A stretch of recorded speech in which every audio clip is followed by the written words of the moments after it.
જય કિસાન જય જગતાર મિત્રો, હું રવિ પંસુરિયા જગતાર એગ્રોટેક જેતપુર વતી. અત્યારે મિત્રો ચોમાસા સિઝનની શરૂઆત થઈ ગઈ છે. મગફળીમાં તો ઘણા લોકો પટ મારે છે મિત્રો, સારો એવો પટ મારે છે. 350-400 રૂપિયા સુધીનો મને ખર્ચો કરે છે મિત્રો. તો આજે આપણે વાત કરવાની છે સોયાબીનની મિત્રો. સોયાબીન એવી વસ્તુ છે કે આને કોઈ એવું લાગે છે કે આમાં પટ મારી ન મારીએ તો ચાલો, પણ અત્યારે પટ મારવાથી શું ફાયદા થાય, એગ્રી સર્ચ કંપનીના આપણી સાથે પ્રતિનિધિ છે પ્રવીણભાઈ મહાજન, સંજયભાઈ ભટ્ટ. બરાબર, આગળ આપણે જાણીએ કે સોયાબીનમાં પટ મારવાથી શું શું ફાયદો થાય, શું પ્રોડક્ટ કામ કરે છે મિત્રો. નમસ્કાર, આના વિશે જરાક હું વધારે વાત કરીએ. કન્સલ્ટ ગ્રીન એક એવું ટ્રી ટ્રીટમેન્ટ માટેની વસ્તુ બનાવેલી છે એગ્રી સર્ચ કંપનીએ, જે નાસિકની કંપની છે. આમાં એઝોટોબેક્ટર, એસિટોબેક, સુડોમોનાસ, રાઇઝોબિયમ એવા 6 પ્રકારના અલગ અલગ પ્રકારના બેક્ટેરિયા છે.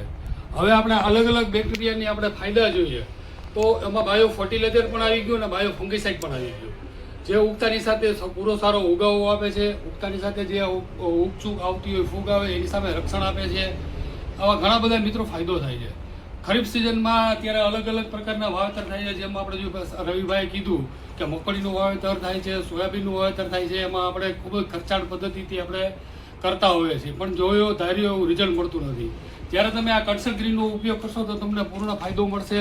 અને આવનારી ફરી સિઝનમાં, જે રવિ સિઝનમાં જ્યારે જીરું દાણા ને એવું આવશો ત્યારે ફરી વાર તમે આ લેવા માટે પ્રોત્સાહિત થશો, એની મને પૂરતી ખાતરી આપું. આમાં છે ને બેક્ટેરિયા સાથે બાયોપોલિમર ઉપયોગ કરેલું છે. બાયોપોલિમરનું કામ હોય છે કે જે આપણે દવા વાપરીએ છીએ એ બિયારણ સાથે ચોંટી જાય એના માટે થઈને બાયોપોલિમર વાપરેલું હોય છે. બાયોપોલિમર શબ્દ વાપરું છું, સિન્થેટિક પોલિમર નહીં. સિન્થેટિક પોલિમર હોય તો બેક્ટેરિયા મરી જતા હોય છે. બાયોપોલિમર વાપરવાથી બેક્ટેરિયા જીવંત રહે છે અને જ્યારે પણ એ અત્યારે સુસુપ્ત અવસ્થામાં છે ત્યારે પણ જમીનમાં એને પૂરતો ભેજ મળશે ત્યારે સક્રિય થશે અને જે એનું કાર્ય પદ્ધતિ ચાલુ કરશે. મિત્રો જોયું, આમાં 1 થી 2 ટીપાનો જ મેં ઉપયોગ કર્યો છે, તે પણ છતાં જોવો આમાં કેટલો ભેજ આવી ગયો છે.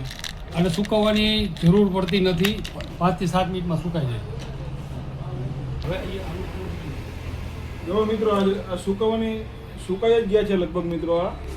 આમાં પાણીની જરૂર રહેતી નથી મિત્રો. ખૂબ ખૂબ આભાર સંજયભાઈ તથા પ્રવીણભાઈ, તમારો ખૂબ ખૂબ આભાર.